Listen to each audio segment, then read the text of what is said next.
दोस्तों, भारत नए नए सेक्टर्स में अपनी पकड़ मजबूत करता जा रहा है, जिसमें कई प्रोजेक्ट्स पर काम भी शुरू हो चुका है। एक तरफ जहां भारत अपनी डिफेंस को मजबूत करने और वेपन्स को एक्सपोर्ट करने में आगे बढ़ रहा है, तो दूसरी तरफ अब भारत दुनिया की सबसे बड़ी मार्केट यानी इलेक्ट्रॉनिक आइटम की मैन्युफैक्चरिंग खुद करने में जुट चुका है। पिछले कई दशकों से भारत में इलेक्ट्रॉनिक इंडस्ट्री चार देश मिलकर ही चला रहे थे: कोरिया, जापान, ताइवान और चीन, जिसमें चीन सबसे ज्यादा कमाई भारत से अपने इलेक्ट्रॉनिक आइटम को बेचकर करता रहा है।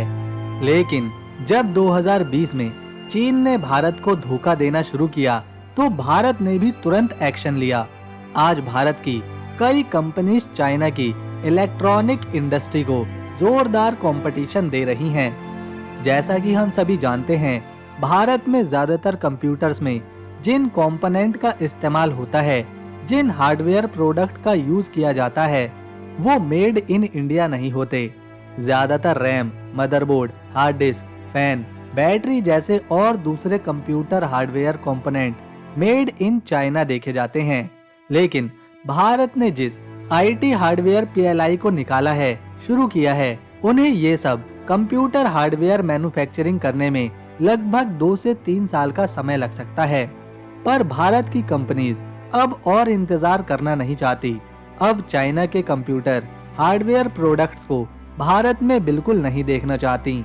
इसीलिए ये कंपनी आईटी हार्डवेयर के ऐसे कंपोनेंट को भारत में ही डेवलप कर रही हैं, जिन्हें बहुत ही जल्द एक लार्ज स्केल पर कमर्शियली भारत में ही मैन्युफैक्चर किया जाएगा।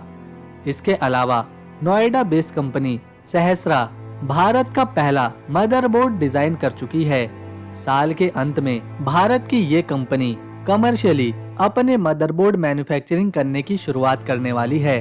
अभी तक जितनी भी कंपनीज भारत में हैं, चाहे वो डेल हो, लिनोवो हो, एचपी हो, आसूस हो, ये डेस्कटॉप का प्रोडक्शन तो कर रही हैं, लेकिन इन्हें मदरबोर्ड चाइना, जापान, ताइवान जैसे देशों से इंपोर्ट करना पड़ता है, क्योंकि भारत में पहले कभी भी मदरबोर्ड का प्रोडक्शन हुआ ही नहीं था।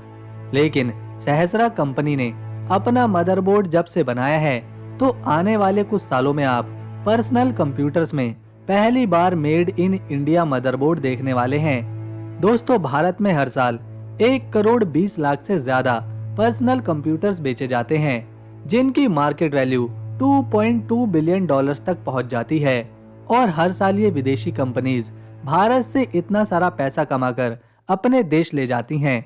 लेकिन अब भारत इस इंडस्ट्री को अच्छी तरह से समझ चुका है और सरकार ने भी नए नए स्टार्टअप को छूट देने का फैसला किया है।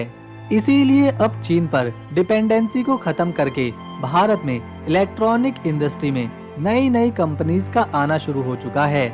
इसके अलावा दोस्तों, मेमोरी चिप को भी दुनिया भर में काफी ज्यादा डिमांड कंप्यूटर्स के लिए रहती है और भारत में इनका प्रोडक्शन भी बहुत ही जल्द आपको देखने को मिलेगा। आने वाले कुछ ही सालों में शायद आपको पूरा का पूरा हार्डवेयर प्रोडक्ट डेस्कटॉप के लिए मेड इन इंडिया ही देखने को मिले।